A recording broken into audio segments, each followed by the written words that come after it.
সত্যি বলতে বন্ধুত্বের কোনো সংজ্ঞা হয় না। বন্ধুত্বের থাকে নিজস্ব একটা টান, নিজস্ব একটা অনুভূতি।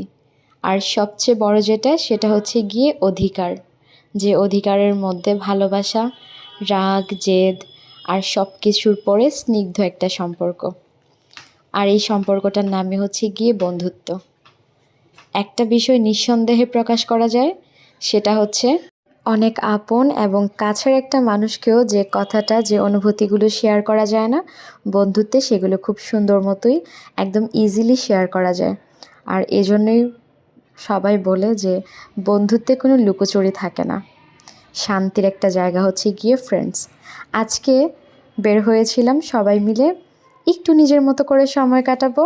সেই সাথে আমাদের যে ছানাগুলো আছে সবারই একটা একটা করে ওই ছানাগুলো একটু খেললো।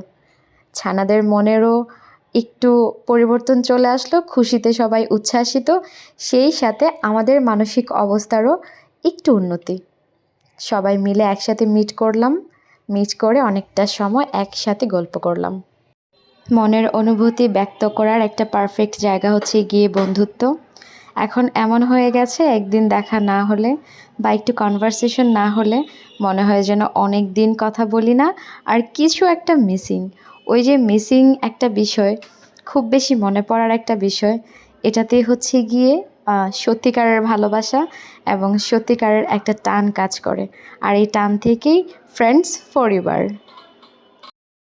জীবনে যখনই এনার্জির খুব প্রয়োজন হয় তখন মাঝে মধ্যে এরকম একটা মেলবন্ধন থাকাই যায়। আর এই যে আমাদের কেশবতী, এক একজনের এক একটা গুণ।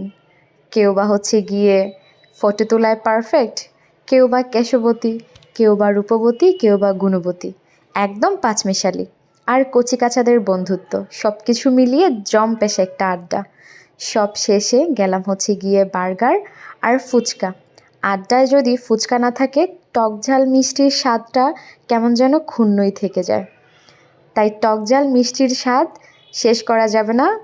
সেই স্বাদ নিতে নিতে সোজা সবাই চলে গেলাম বাসায়। আবারও কোনো একদিন আবারও জম্পেশ একটা আড্ডা হবে।